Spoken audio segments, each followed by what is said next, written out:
Think of the coldest night you've ever experienced. The kind where your breath turns to fog, your car won't start, and your toes go numb before you reach the door. Now imagine trying to sleep in that. No heater, no electricity, just a cow next to you, and a roof made of dirt and wood. That was daily life for the Vikings. Temperatures dropped to minus 30 degrees Fahrenheit or minus 34 degrees Celsius.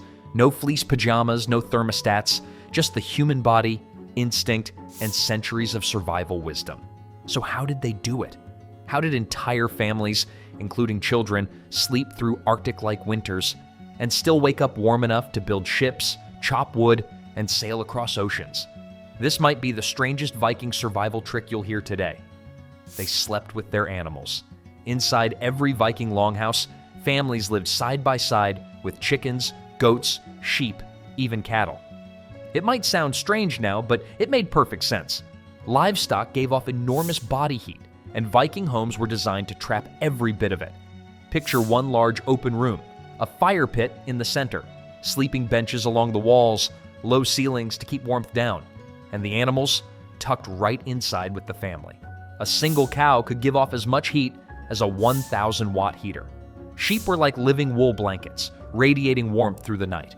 Horses were sometimes kept near the doorway, not just for heat, but as early warning alarms against wolves or raiders. Even the layout was intentional. Animal stalls were built slightly lower than the living space, helping trap heat and reduce cold drafts where people slept. But all that warmth would vanish if the walls weren't built right. At first glance, Viking longhouses might seem simple, just wooden structures on frozen soil. But look closer, and you'll find a house built for survival, layer by layer. The walls weren't just timber, they were engineered.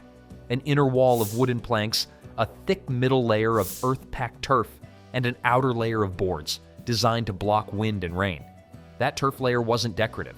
It worked like insulation foam, dense, breathable, and brilliant at trapping heat. Basically, a medieval version of bubble wrap for your house overhead, the roof told the same story, sloped and covered in sod up to 2 feet thick. More insulation than many modern attics. Even the floors played their part. Packed dirt, lined with straw or animal hides, keeping warmth in, cold out.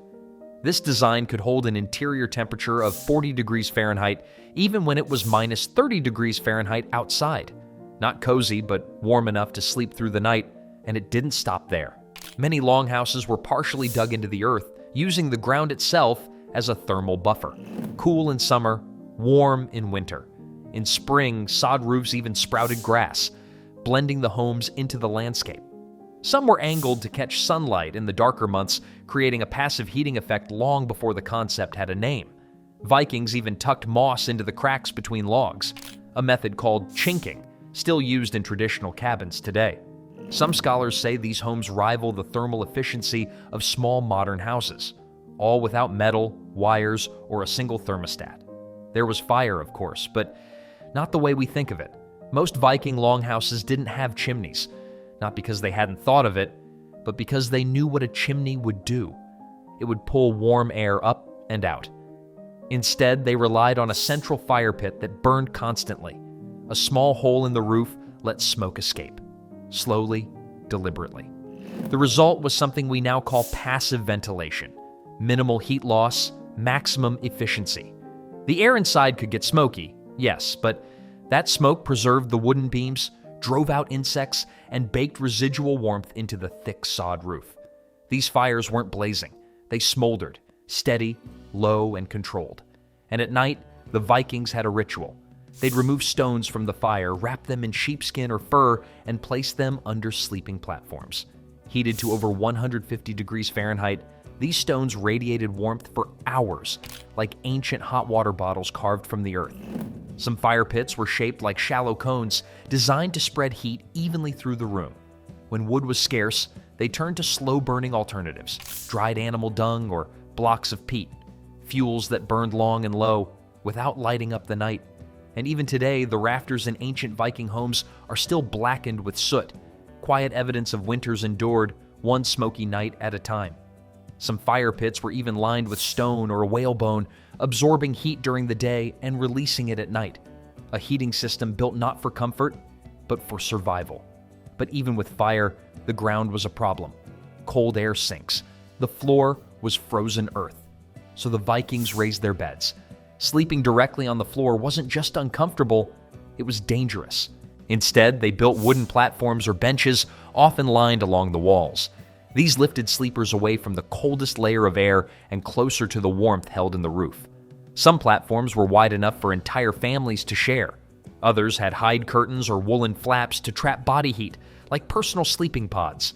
Beneath the beds, storage, firewood, tools, and even food were kept just under the sleepers, insulated by people above and kept off the frozen ground. In some homes, a second loft was built above the main beam, a kind of attic bed that captured the very warmest air in the room. And for insulation, they layered fur, straw, and even dried birch bark beneath the sleeping mats, anything to create a barrier between bodies and frost. They weren't just lying down. They were positioning themselves inside a heat map, always above the danger zone. Sleeping above the cold helped. But insulation wasn't just under you, it was on you. The Vikings didn't crawl under blankets. They wore them. Layered wool tunics, fur-lined cloaks, linen undergarments, thick trousers, sheepskin hoods, each piece trapping warm air, each one critical to staying alive. Today, hikers call it the onion method. The Vikings mastered it 1,000 years ago. Outer layers were windproof, made from felted wool, leather, or fur.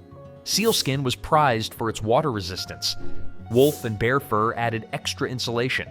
Cloaks were often fastened with brooches at the shoulder, a design that allowed quick layering without gaps and a touch of craftsmanship that reflected Viking identity. For their feet, they used wool socks or wrapped fabric stuffed with moss or straw, homemade insulation that stayed warm even when frost bit through the floor. Some cloaks were stitched with lanolin-rich wool, which held heat even when damp, nature's version of Gore-Tex. Vikings didn't undress to sleep. They bundled in everything they owned, creating a wearable sleeping bag from head to toe. Archaeologists have even found Viking burial mounds where warriors were wrapped in layers of fur and linen, a cold weather code they carried to the grave. Some Viking women stitched fur linings directly into their tunics, combining survival with skilled craftsmanship. The goal wasn't comfort, it was heat retention at all costs. Layers helped keep the warmth in, but the real heater, it came from within. The Vikings didn't just eat to survive, they ate to stay warm. Their winter meals were dense, heavy, and deliberately high in fat.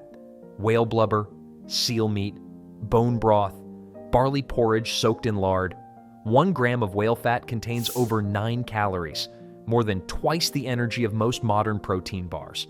During the coldest months, their diets were often 70 to 75% fat. That wasn't a coincidence, it was a strategy. Digesting fat takes time, and as it breaks down, it releases heat, slowly and steadily, like a fire burning from the inside out. This slow-release warmth was especially important at night. Some foods were saved specifically for bedtime, chosen for their ability to fuel the body while it rested. In some homes, hot broth was consumed right before sleep. Bone-rich, collagen-heavy, and loaded with fat, it created hours of internal warmth. And when food was scarce, the Vikings relied on preserved stores, dried fish, fermented meat, and underground pits of butter, their version of a long-life pantry. And they weren't just storing calories, they were optimizing them. Raw fats, like fresh blubber, actually provided more warmth than cooked versions, something modern science only recently confirmed. Even their food prep had survival in mind. Meat was often sliced into thin strips, so it could thaw quickly and be eaten without breaking teeth. They weren't just filling their stomachs, they were fueling their furnace, 1 bite at a time. Food kept the internal fire going, but the Vikings had one more heat source, and it was the most reliable of all: each other. The human body radiates heat constantly, nearly the same as a 100-watt light bulb. So the Vikings didn't sleep alone. Families, parents, children, elders, all shared the same sleeping space. They pressed close under heavy furs, forming what scientists today call a shared thermal mass. The result? More bodies meant more warmth.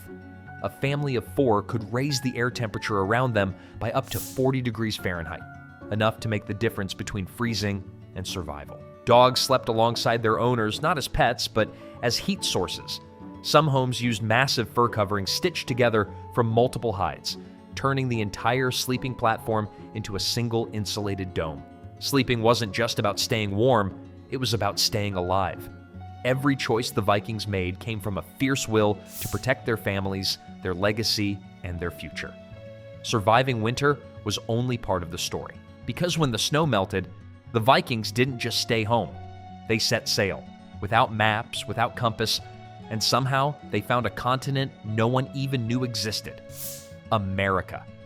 And I know you want to know how they did it, so just click this video right here.